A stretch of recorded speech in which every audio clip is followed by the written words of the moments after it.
Everybody, Darren Slaughter, DarrenSlaughter.com. Today we're going to do a little mailbag action here.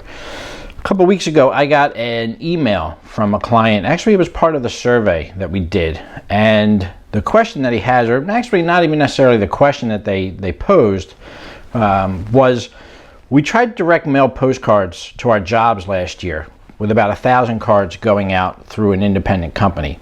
Disappointing.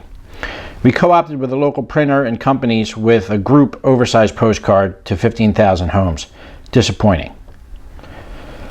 Direct mail, when it's in bulk mail, has no guarantee to hit the customer's area in the time frame that the area we had hoped for. Okay, so I thought this was a great response to the survey, and I thought it was a great thing for us to talk. It was a good topic for us to talk about here. Direct mail. I know a lot of people are going back to direct mail because direct mail is kind of seeing a resurgence because everything is online, and people actually look forward to getting physical, real mail. So I'm going to kind of pick this apart, and you happen to be the one who sent this to me. I know that I'm using your example to kind of teach, and hopefully you'll take it in the right way. Okay, so let's go over some of the fine points in this email. We tried direct mail postcards to our jobs last year with about 1,000 cards going out. Okay, so this is kind of a 2-for-1. One is you sent direct mail pieces back to people that you've already done work for. So I don't know what you do. You didn't have that as part in this survey, but I'm assuming they've already bought from you, and maybe they've already bought what you offer. And if that's the case, then obviously somebody who's already bought from you may not have an inclination to buy from you again. If you're a roofer, there's only so many times a homeowner is going to put a roof on their home. If you're a kitchen remodeler, there's only so many times you're going to remodel somebody's kitchen. If you do, major remodels, additions, things like that, okay, I might be able to see it. But here's the other problem with the mailer. You send it to 1,000 homes. Right? Like, we know what the direct mail response rate is, and it's ticked up a tiny little bit because, again, direct mail is a novelty again. But to 1,000 people, I mean, your results really aren't going to show much of anything. We do direct mail campaigns to even as small as 50 people or 250 people or 500 people, but we do those mail drops specifically to new movers. And we do it like that because we know that, A, money is moving. The first 5 months you're in a new home, you spend 5 times more than you do over the next 5 years. So you want to get at those people, and you want to get at those people in small batches, because in any given zip code, you're not having 1,000, 10,000, 15,000 people move into a new home.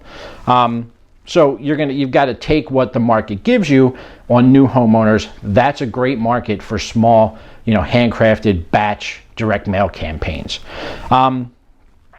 The second part is we co-opted with a local printer and companies with a group oversized postcard to 15,000 homes. Okay, we're going to pick that apart a little bit. Listen, a postcard has enough trouble standing on its own 2 legs, much less being bundled in with Jimmy the dry cleaner and Bobby the pizza shop and Frank the nail salon owner. Another great opportunity for new movers is, if you're moving into a marketplace, you need to find those new people. Like, for example, where you live now, you know where you're going to the dry cleaners, you know where you're going to get your hair cut, you know where you're going to get pizza.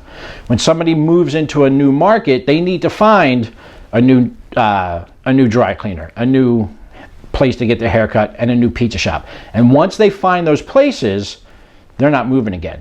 So when you commingle a mail campaign with a whole bunch of other companies, and you're a contractor, you're not doing yourself any good, right? Because the message gets as watered down as it could possibly get. The other problem with that is it only went out to 15,000 homes. For direct mail to have any impact, it needs to go out to 25, 50, 75,000 homes, right? If you don't have that kind of reach, it doesn't make sense. Postage is expensive, right? And here's the last part, if you send it out third-class mail, like, there are people probably still getting that postcard if it went out, in July.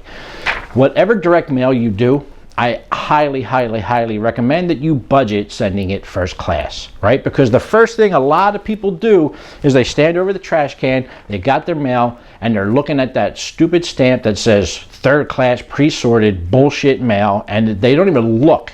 It just goes bloop, right into the trash. So spend the extra, what's it, 45, 46, how much is a stamp these days? But whatever it is, 50 cents a stamp. At least allocate 50 cents per to make sure that it goes out first class. That way you know it's going to get there a couple days after you mail it.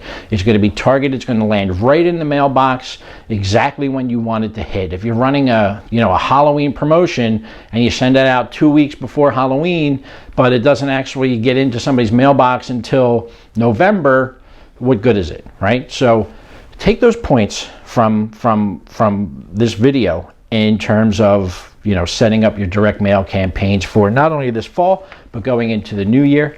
And hopefully you won't run into the same problems that this company happened to have. That's it. Have a good one.